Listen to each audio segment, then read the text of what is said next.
Israel की जंग अपने चरम पर है। मिडिल ईस्ट में ऐसी स्थिति पैदा हो गई है कि आए दिन वहां से लोगों के मरने की ही खबर आती है।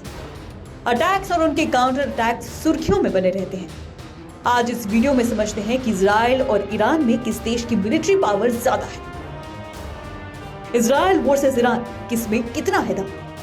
सबसे पहले बेसिक्स समझ लेते हैं। ईरान की आर्मी को द आर्डेश या इस्लामिक रिवोल्यूशनरी गार्ड कॉर्प्स कहते हैं।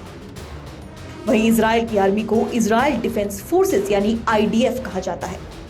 अब सबसे पहले बात दोनों देशों के सैनिकों की कर लेते हैं। सैनिकों के मामले में ईरान ज्यादा ताकतवर है।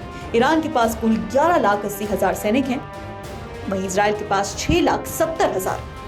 ईरान के पास एक्टिव सैनिक 6,10,000 हैं और इजराइल के पास 1,70,000। ईरान के पास रिजर्व सैन्य बल 3,50,000 है और इजराइल के पास 4,65,000।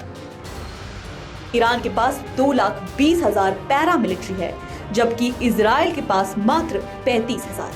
ईरान के पास कुल 42,000 वायु सैनिक हैं और इजराइल के पास 89,000।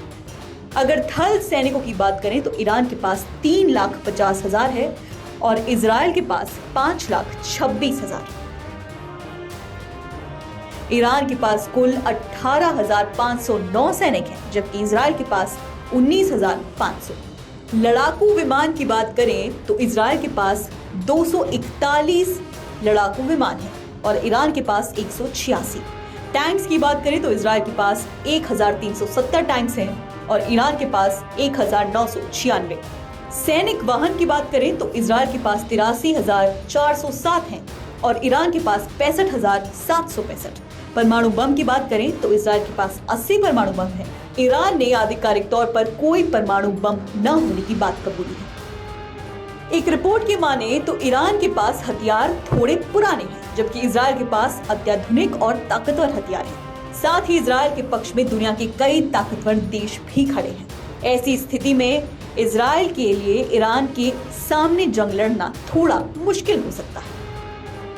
मिलिट्री की बात करें तो दुनिया के 145 देशों की ग्लोबल रैंकिंग में ईरान 14वें और इजराइल 17वें पोजीशन पर आता है।